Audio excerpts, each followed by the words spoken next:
The views and opinions expressed on this program do not reflect the company, owners, management, staff, clients, or partners.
Greetings and welcome to another episode of Bermuda's Feel Good Early Morning Show. Good Day Bermuda, supported by Pizza House and Aliana's Restaurant. I'm Terri Tuku alongside Jackie Lambert, and we want to thank you for getting up bright and early with us on this Wednesday morning. Jack, it's hump day.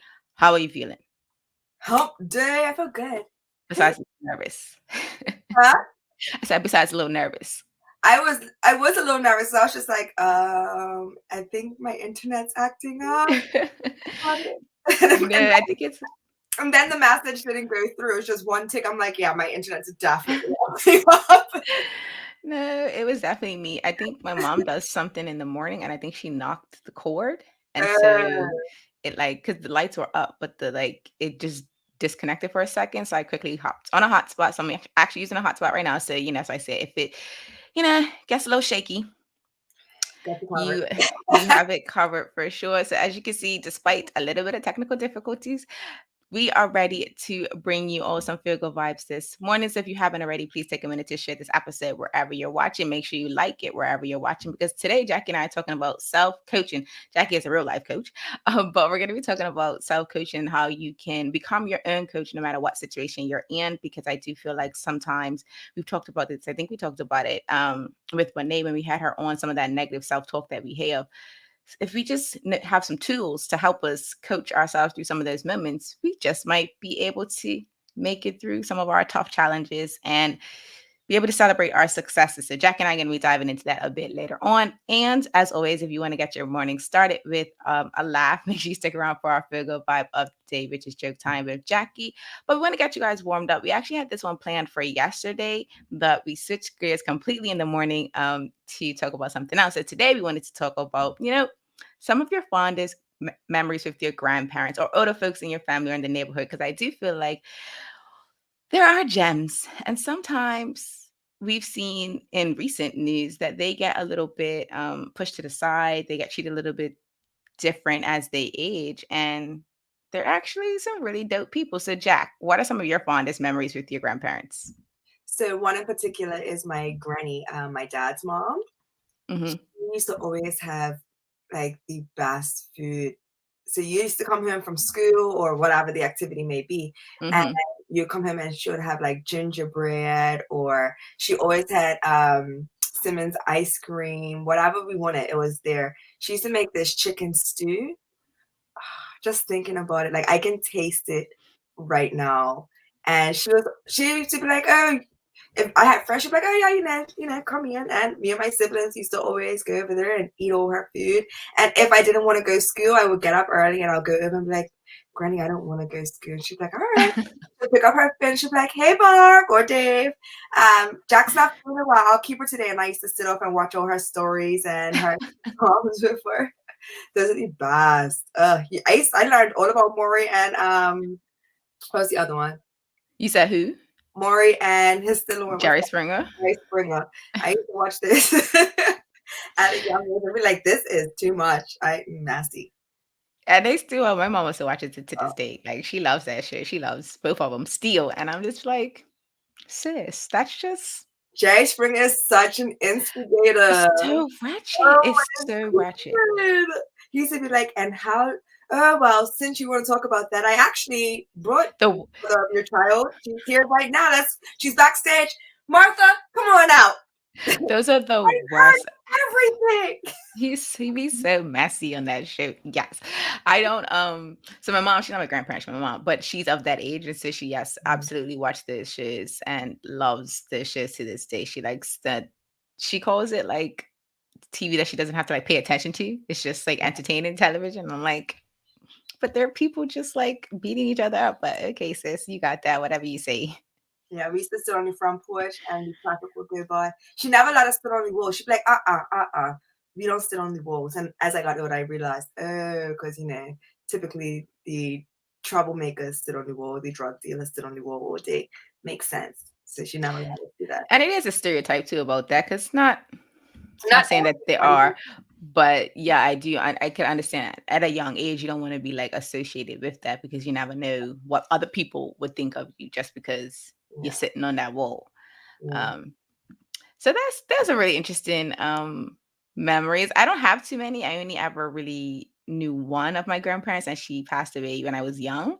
But one of the like, I have a picture of her at my 5th birthday, and so that's my fondest memory because like milestone birthdays are the best. Like, I don't care what anyone says, but your 5th birthday is like it's the first milestone birthday that you ever hear. So I had like Bonnie, I had a fun castle, I had like all this stuff going on. I had this one picture with my granny, and it's like the best picture because it's the one picture like I smiled like cheese.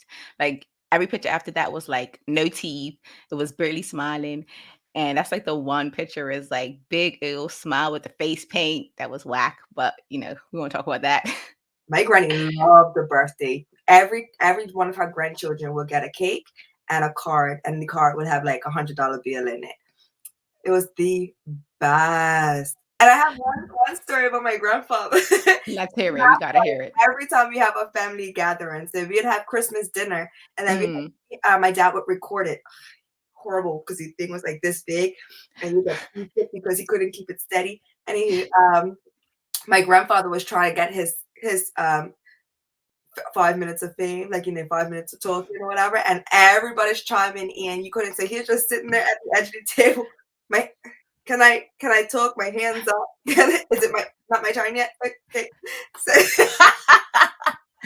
it's like, Papa, you got something to say? Yes. I've been trying to talk for like 10 minutes. Oh, sorry. Okay, go ahead.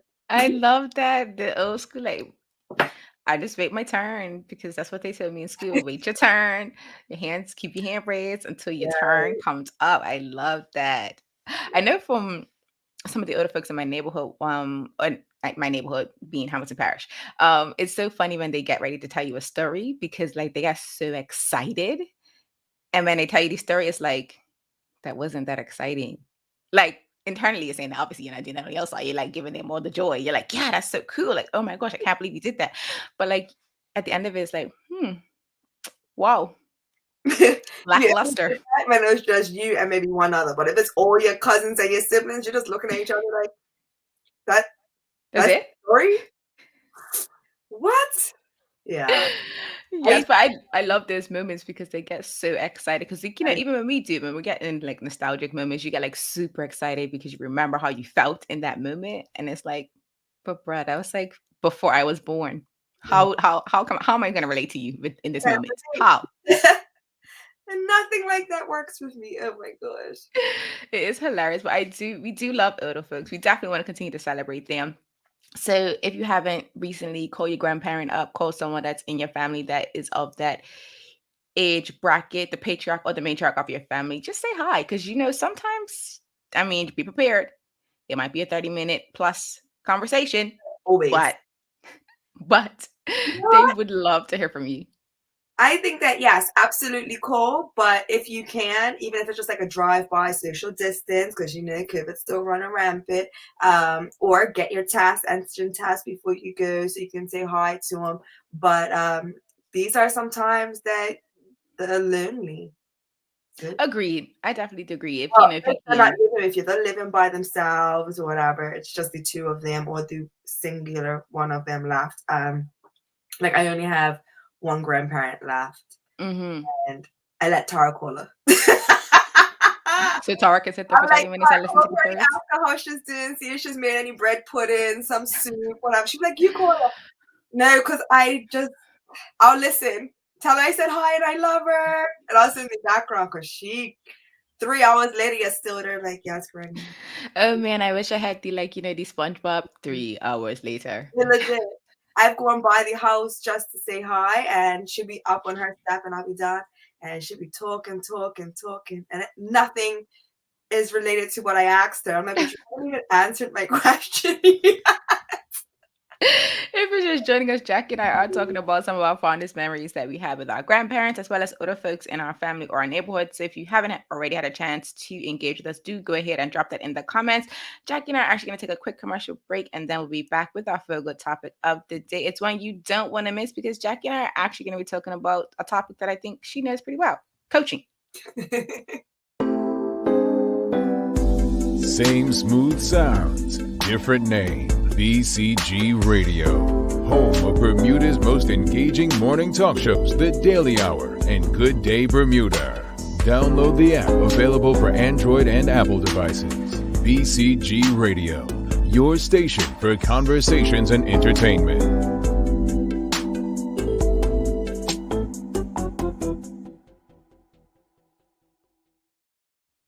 Welcome back to Good Day Bermuda, supported by Pete's House and Ariana's Restaurant. I'm Terri Tuku alongside Jackie Lambert. If you're just joining us for our frugal warm-up conversation, we were talking about grandparents and some of our fondest memories we have with them, as well as other folks in our family or in our community. And so Carlton Fleming says, grandparents love birthday cake and ice cream. They like to hop up their grandchildren, or any child really, that's not theirs, on sugar, and then just be like, here you go. Here you go. Your wild child that's like just high off the sugar, just running around. We sent the kids to you for a break. They're supposed to come back tired, bathed, fed, ready to go sleep. But why is it that this child is riled up? For example, my puppy. I left her, got her all tired, and then one day I came home and she was like jumping off the walls. I'm like, what is going on? I found out my dad took her for a walk. He's been playing with her, and I watched him play with her yesterday. He's like, hey, Star, how you doing, Star? I'm like, this is what happens. You got her all excited. Her energy is off the wall, and now I have a 4-legged child running, sprinting through my apartment, and how am I supposed to calm her down? It's 7:30. It's supposed to be dinner and bedtime. What is happening? Not what you had on your schedule. That's for sure. She's finally winding down. I'm like, oh my God, like, what's gonna happen when I have human children? And they feed them. And that's the other thing. I'm like, Dad, not too much human food, please. And he'd be like, all right, chicken. I'm looking at you. We're making eye contact. Yeah. He's like, she can't see me. She can't see this. I'm just gonna do it so slowly she won't see. You're gonna give her human food. At least like throw some veggies in there, please. It's so funny. When it comes to this comment from Janae, she says, listen, my Nana is low-key my best friend. I think I'm her favorite. My Nana's mom, though, she was saucy. She could cuss you to the dogs for no reason. Like, when they get that age, they just have absolute, like, they probably had no filter before, but like when they get older, they just, all bets off. All bets off. Yeah, I feel like I was my dad's mom's favorite. Like, she didn't really have favorites, but like if it was one, it was basically me. And my mom's mom is none of my mom's children. We aren't even close to being the favorites. She says, close. Like, she's got all her other grandchildren, and we're just like, I forgot you. Like, yeah, hey, yeah. You child, you still exist. I forgot about you. How have you been? Long time. It's like, well, you know. That is hilarious. If you haven't already, you could go ahead and let us know your fondest memory with your grandparents or other folks in your family and or your community. Jackie and I are going to transition to our frugal topic of the day. We are talking about how to become your own coach. Now, Jackie is a real life coach, so we're definitely going to be picking her brain today and seeing how she feels about this particular topic. And we came across this particular article on LinkedIn. It's actually from the Harvard Business Review, and they shared like 3 keys to self-coaching. So the first one we wanted to talk about is self-awareness. And I didn't want that to be a ticker. I wanted it to be the other one. So we could do like this. Beam, beam. That's what I wanted it to be like. I was going to say, one more boom, because it's not there. That's what I wanted it to be like, because the question we wanted to ask you is, how self-aware are you? And do you know how other people view you? So Jack, in your coaching experience, like how self-aware have you had to become in order to be a better coach? Not only for yourself, but for your students. Ooh, very self-aware. What's the word I'm looking for? I critique myself a lot. Mm. I'm probably very like way too harsh on myself. Mhm. That's all of us, right? Like I would be like, girl, what are you doing? You need to do better. Like this is not, and this is how I talk to myself out loud. This is not working out for us. I talk as if we're like there's two people there. It's the best and the funniest thing ever because people are like, who are you talking to? Looking for my AirPods. No, I'm talking to myself. We're having a conversation. We need to sort this out because it's not working. I Yeah, do that as well. honest with yourself. We sometimes try to make it either if it's a situation where another person is involved or another organization is involved, we would like to pass the blame, but we also have to realize the role that we play in our own lives and our own, downfall, if it's a downfall, and how we can change it to become a better us. I agree. I totally agree. And I think one thing for me, because I'm not a coach per se, but I definitely do coach myself through moments. And I'm like you, Jack and I share the same type of sign. We're air signs. So talking a lot is like easy. So I'd be like walking down the street sometimes without my headphones in, like, and just be talking to myself, like trying to coach myself through a moment. And I'd be like, yo, if people are looking at me, they might think something's wrong with me because I'm like, moving my lips and out there talking, talking, talking. But I feel like sometimes you have to have those moments with yourself, because if you don't, when you do get to a place where you're challenged, it could all crumble. And then the negative self talk is so much louder than the positive self talk. So just knowing how I act in certain situations has been key too, because sometimes I'm doing really well in a certain type of situation, whereas other times it might be a little bit difficult for me to like pick myself up. So just knowing which situations trigger me or which situations are easier to handle than others has also been helpful to just get myself to the next stage. So I don't know if you've experienced like, because I think you shared a story before where you mentioned like there was a student who wasn't having a good day playing tennis or doing the drills or whatever, and you pulled her aside. Yeah. I am it's definitely important to take those moments and take those breaks. Like when you see yourself like getting ready to explode, nothing's going right, your patience is wavering. Take a break. It's very Hmm. important to take a break. You can't do your best if you're sitting there fighting amongst yourself. Like when you're your worst enemy, you need to just sit down, pause, breathe, release, and then start again. Like find whatever makes you happy. Speak positivity over yourself and be like, all right, you could do this. Like whatever just happened, it happened, but we need to move past and get back on the horse. And then you get out there and you got that positive energy going and you're surging and you just, even if you have to keep repeating that cycle, like, all right, I thought I was ready. Clearly I'm not. Let me sit down. Let's start again. Roll the dice. All right, that's my doubles. Let's go.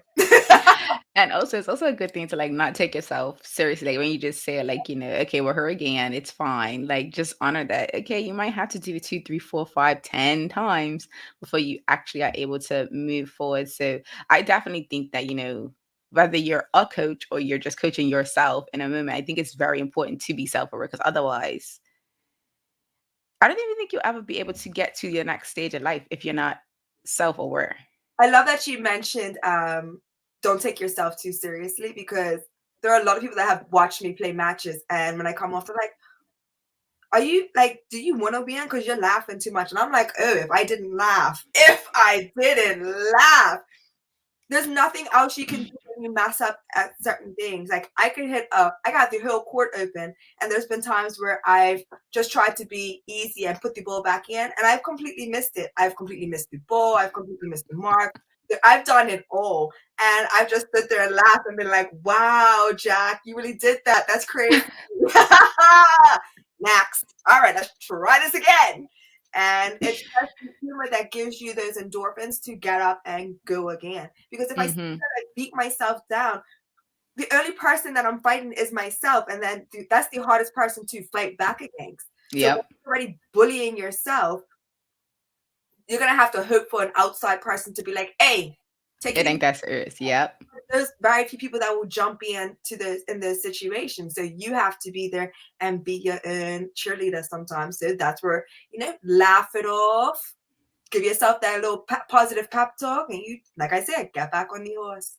Absolutely. If you're just joining us, Jackie and I are talking about how you can become your own coach. The first key that we found from our research, which is from the Harvard Business Review, is to be self-aware. If you're not aware of yourself, whether it's in the specific moment or even after the fact, if you reflect on it, it's going to be difficult for you to kind of move forward in whatever it is you're doing. And I wanted to bring this comment from Janae in, because she said, when I became a coach, I became a better player. I started coaching with the Brazilian football school, and the techniques we taught, I wanted to go home and practice for myself so I could better deliver. And I think that's always good too, like when you're a player and coach of your own sport, because what you learn, you can then teach someone else, but it also helps you develop and helps you to kind of become more self-aware, actually. Believe it or not, a lot of the kids that I have pushed to become like national players, or they've gone away to school, they've started off underneath us as junior coaches, because I need you to understand that you're beating yourself up, and it is serious, but it's not that serious for you to decide that you want to quit. So you sit down, you have them work with the younger kids, and they realize, oh, this isn't that easy, because in order for them to practice teaching how to toss the ball for your serve, I've now told them that when they demonstrate with your left hand, practice with your left hand, so you can realize that you've come such a long way. You have a better understanding of the sport, because it's kind of like you know how you're studying. So if you have a study buddy, you'll read it and then you'd give the cliff notes to your person, and that you actually understand what's happening. You don't understand it unless you're able to explain it to the next person clearly and them understand it. So when you are a coach, you have to put things down, and it's like, oh wow, I didn't think of it that way until just when I tried to use a different example and get creative with explaining it. And then you have a better appreciation for it, a better love, because you're just like, wow, this sport is wicked, like deep. Love my sport. So we want to come to the next key. So the second key that the resource was talking about was coach yourself questions, which they call CYQs. I love a little acronym, so bang, I had to put that in there. So one question we have for you: what are some types of questions you ask yourself during a coachable moment? Because Jackie, we just talked about like how we kind of like laugh ourselves through bad moments, or how we kind of like try to bring ourselves up. Like, well, what are some questions we like ask ourselves in a moment to kind of get us to the next stage, or to get us away from like that negative self-talk? And audience, go ahead and let us know in the comments whether you're a coach or not, because Jackie's the coach, I'm not, Casey. We're talking about this from both sides. I ask myself why. Like, why are you doing this? Do you actually want to do this? Because if you do want to do this, then it's going to be a different amount of energy that you're going to want to put into it. So do you actually want to do this, or are you pressured into doing this? And even if you are pressured, like say if it's for work, not everybody wants to get up and go to work every day, but you do want that paycheck. So you have to find a few different whys, so that every day, depending on what emotional state or mental state or physical state that you're in, you can still get up and get the work done. Because some days you just don't want a life. Sometimes you just don't want a life. You're just like, can I just stay in bed and watch Netflix all day? But you have goals, you have aspirations, you have that different level of lifestyle that you want to live, whatever the case may be. You want to take that trip, you got to get up and go make that money. So you got to remember your whys. Remember your why. That's very important. And if you're just joining us, Jack and I, excuse me, are talking about self-coaching, how to become your own coach. And the first key we shared is self-awareness. So we all have to be aware of ourselves if we actually want to move to whatever the next level is for ourselves. And the next key is these coachable questions. Like, what questions are you asking yourself in moments when you do need to kind of elevate or be prepared to move to the next stage? And the why, I think, is a really important question, which I feel like a lot of people forget because they get so caught up in the hamster wheel or doing all the activities, knocking off the things off the to-do list, and then it just becomes like a impressive next person. Nobody wants to show the next person they're struggling. It's me. I'll be like, girl, I am struggling. If you're helping, you're distracting me. I have ADHD. Like, we can't be distracting me with a good time, because I'm gonna say yes. Forget all the time. So, that's another thing. You have to remember your circle. Remember, we talked about that one time. Your circle. So you gotta say, why are these people around me? What do they table, and then go from there as well. Because you got to make sure that your environment is set for your success.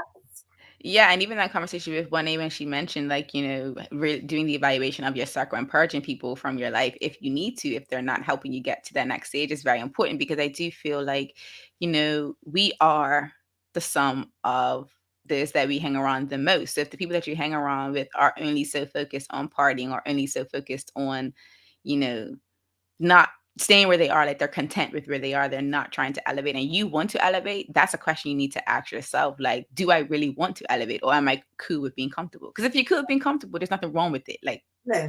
there's absolutely nothing wrong if you find the stage of your life that you're at is good for you. Like, you don't want to ruffle any feathers, you're not ready to shake the table, it's fine. But if you do want to level up, I definitely think there's something that you should consider, like Jacky said, the why. I think that's probably the biggest question. And there's so many things you can add on after the why, but like that's a really big one to start with. I want to bring this coming in from Jenny Lee and Jack. Your circle is so important. I used to disagree with the show me your friends. Show me who your friends are. The saying, show me who your friends are. And I'll show you who you are. Yeah. Mm-hmm. Birds of a feather flock together. Yeah. Yeah, I used to be like, no, I'm not like them. And then I realized that I was becoming like them. Yep. Because I wasn't interested in, I wanted to play tennis. I wasn't interested in being out all the time, but I also want to hang out with my friends. That slight little FOMO comes in. You hear about the times and they got stories and memories. And like, oh my God, I want to come. So you go next time you have a blast. And then you go next time you have a blast. And next thing you know, you're not doing what you're supposed to be doing to elevate because you're too busy partying with your friends. And partying's always going to be there. Like, you know how much people, I saw an old couple the other day singing karaoke with each other. And when I say old, like they were probably in the 60s, 70s. And I want to do that. Like, I want to be able to do that. But that means I have to do the work now. So I'm not on retirement. Yeah, or like having to work still at that age when you would prefer to be able to relax or do things like that don't necessarily take away from whatever it is you do during the day, but you can still celebrate in the evening. I don't know what time of day it was, but I'm assuming it was in the evening. So yes. Oh yeah, I guess that's 5:30 now. So yeah. Yep. It was late. I'm still trying to keep my bedtime. So it was late. I'm going to come to this comment from Janae before we move into the third and final key. So Janae says, I asked myself, what did I look for or what did I want to get from my coach? And I tried to incorporate coaching styles that I enjoyed. Also, I asked what each player needs because people learn differently or benefit from different coaching styles. And this is very important too. Like even not only for coaches, but for those of us that are just like trying to coach ourselves or even trying to be a mentor. Because a mentor can be considered like a coach. And it's really interesting when you're having to do the work of being a coach or being a mentor or like, pour into someone else to recognize that, not everyone is literally different, like quite literally different. And sometimes you have to learn that in the moment that, okay, this particular person likes visual stuff. This particular person likes to do the things, and this particular person likes to read the things. So we're responsive to certain turns. So one kid, so what I need you to do, and the others you be like, hey, what I told you to do. Yeah, thank you. Go do it. So some people you're gonna be hard with, and some people you have to be soft with because the soft ones, they're gonna be like, why are you yelling at me? I no longer want to be here. The rough ones, they used to be in talk like that, so they respond to it. So you can't always be soft with them. You could be like, hey, come on, let me have a conversation with you. And then you have big ones as well where you talk to them like they're an adult right there with you. Why are you here? What did you like? What was the purpose? You just want to play, or you want to get better, or you want to do both? Well, if that's the case, this is what needs to be done. And they're just like, okay, and they go out and do it. I love that. I absolutely love that. Now, the third and final key that we're going to talk about is to listen to yourself. Now, we're talking about self-coaching, obviously, in the, like, I guess, the main context, but this applies to any type of coaching, right? Because even, I'm pretty sure, Jacky, you've had moments where you had to, like, even, like, check yourself and kind of say, okay, what are my thoughts saying to me about this child? Or what are my thoughts saying to me about this particular session? Like, how could it have improved? What are some moments when I could see the student wasn't ready, but we pushed them a little bit because we needed them to get out of their comfort zone or whatever the case may be. So I definitely think that that's another thing that we want to be asking ourselves, like, how often are we listening to our thoughts? Like, how often are we actually taking a step back to actually reflect? Like, how often do you do it when it comes to your coaching style? I do it a lot. Like sometimes I'm doing it while I'm teaching. For example, Mm. I do have a new student. I've had her for about 3 sessions. Mm-hmm. She is autistic, so it's a very delicate session. And her mom's right there with me. And this Sunday, I decided to push her with her drills, and she thrived and she loved it. But we kept it light, we kept it fun. And then when she had a moment where she messed up, I had to remind her, this is only your 3rd session. You do not play every day. Don't look over there at those kids that play every day and come every week and have been playing for 3 years. Focus on yourself and remember, where you started. And she was just like, okay. And she went back and she tried again, and she was doing so well. The bump and pass that you were doing, remember, I did the bump and pass? I had her with one of my assistant coaches. And what did we do? We celebrated every single time she got the ball over the net. So she got excited as well. But it's a reflection of, like, I was even nervous. I was just like, oh my God, because I don't want her to not love the sport anymore. Like I said, it's very delicate. And she loved it. Like, she was just like, she told her mom she was ready she wants to come back next week and she can't wait. So I was nervous, but I listened to myself. I was just like, nope, push her just a little bit harder. She can handle it. And the universe was speaking to me correctly. Absolutely. And I think those are interesting moments too, even for a coach. Like, it is, I guess, satisfying to, hear that voice or like feel that intuition and say, okay, let's do this. And then it works. And so it's like, okay, listening, it actually kind of reinforces the fact that you should listen to yourself often, because 9 times out of 10, you're right. And even if you're wrong, you learn something in the process. Because let's say this went the opposite way, right? And the young lady didn't have a great experience and we had to like reset. Now we know, okay, where her limit is. And then we just pivot when we get to a point where she's possibly being pushed or she is feeling a little bit more uncomfortable than she is actually like thriving, like you said. Because I think there is that thin line, right? Before you actually can break someone's spirit, right? No matter who they are. Yeah. So I was nervous because a regular child, they have their moments where they're just like, I quit. Right? And I was just like, okay. Just deuces. Exactly. But she pushed through and she did really well. So I was just like, all right, you got to listen to that first little person in your head, because the second one, that doubtful one, no. That's the one on the wrong side of your shoulder. Like, self-sabotage. Yep. If you're just joining us, Jacky and I have been talking about how you can become your own coach, and we've been sharing tips that we found on an article by the Harvard Business Review. The first key was to be self-aware. So if you don't really know yourself, how you react to certain situations, it's going to be difficult for you to not only coach yourself, but possibly coach someone else, or be a mentor to someone. And even in your workplace, even in your friend group, like you could be the coach in your group, and some of these tips will definitely help you. The second key was to ask yourself coachable questions, like remember your why. I think a lot of times we forget our why because we get so caught up in all the things that we're doing, and the why gets lost in the sauce. And right now we're talking about the fact that it's very important to listen to yourself. Now we wanted to ask the audience, let us know in the comments how often you listen to your thoughts. Jacky says she does it daily. And I feel like, honestly, if we're being true with ourselves, we hear ourselves daily. The listening and actually like comprehending what we're saying to ourselves is probably like a whole nother conversation. I listen to myself daily. That doesn't mean that I listen to myself all day daily. No, yes. Yeah. My daily would be like, all right, Jack, let's wash the dishes. And I'll be like, later. Not right now. Kind of busy. Yeah. But I think for me, like when I'm having like real deep reflections, I wouldn't say it's daily. It's definitely like more of a weekly thing. I think listening to my thoughts like in a moment to kind of see, okay, am I being negative or positive? How am I feeling? Because when I'm overwhelmed, it's easier to be more negative. And so it's easier to allow distractions to distract me unconsciously, like just whatever. I want to pick up my phone and look at Instagram, sure, when I'm overwhelmed. And sometimes that listening to yourself, I have to be like, all right, Teresa, you literally just picked up this phone to do nothing. Like you're absolutely doing nothing on this phone. Like, calm down, stop. Take a break, take a moment, like you said earlier, take a break. Taking those breaks are like so important. And I want to bring this comment in from Jenny. It's Janae, sorry. She says, going with listening to yourself, you also have to be adaptable and know when to change up. Now that's very important, because we get so stuck in like, well, this has worked for me before, so I'm gonna just keep doing it way, and sometimes it's not working anymore, sis. Like, it's just Yeah. One thing, don't be afraid to bounce your ideas off of somebody else that's reliable, that's also very honest with you, because you don't want that person that's just like, oh yeah, I'm just that supportive friend, not that one that's gonna be like hurt your feelings a little bit.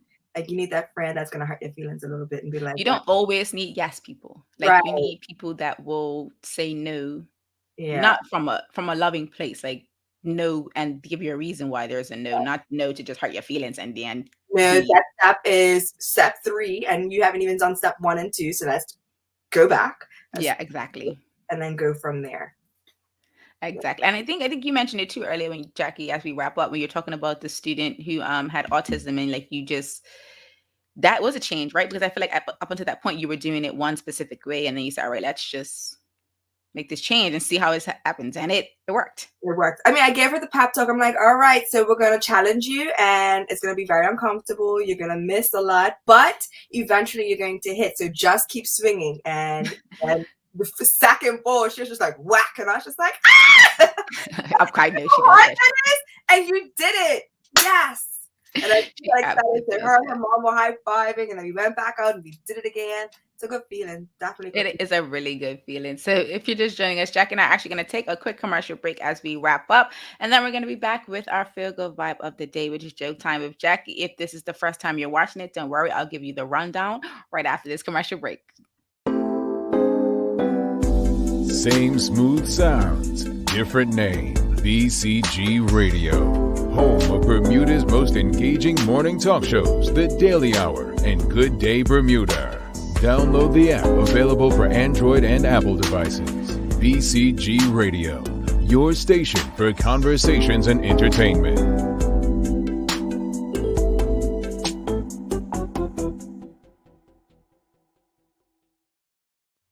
Welcome back to Good Day Bermuda, supported by Pizza House and Alliance Restaurant. I'm Terri Tuku alongside Jackie Lambert, and we are getting ready for our feel good vibe of the day, which is joke time with Jackie. If this is the first time you're watching us, Jackie loves dad jokes. Like, all dad jokes are probably Jackie's favorite dad jokes. So she's going to share a few of them with us today, and I'm going to try my best to come up with a corny response or try to guess what the corny answer is to the joke.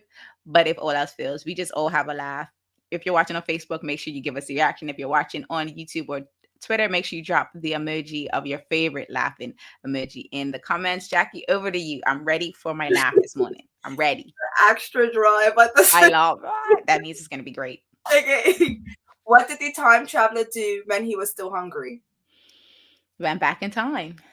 He went back 4 seconds. Right play. He went back 4 seconds. What's the difference between a dog and a tree? One has bark. One barks. They both have bark. I don't know. The dog has a lot of bark. The dog has a lot of bark. Why did the dairy farmer work such long hours? Okay. Why did the dairy farmer work such long hours? He wanted to milk the job as long.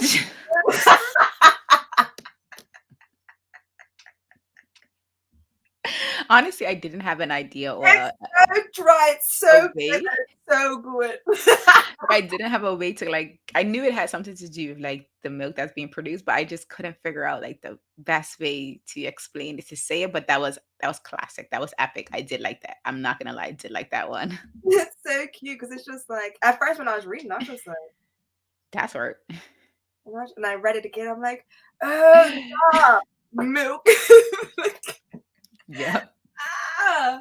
Definitely love them. As always, Jackie and I hope that today's feel good vibe of the day has you ready to make it a great one. Thank you so much for watching and engaging with this episode of Good Day Bermuda, supported by Pizza House and Aliana's Restaurant. I'm Terri Tuku alongside Jackie Lambert. We trust we'll see you tomorrow for more feel good conversations. Until the next episode, peace and have a good day, Bermuda.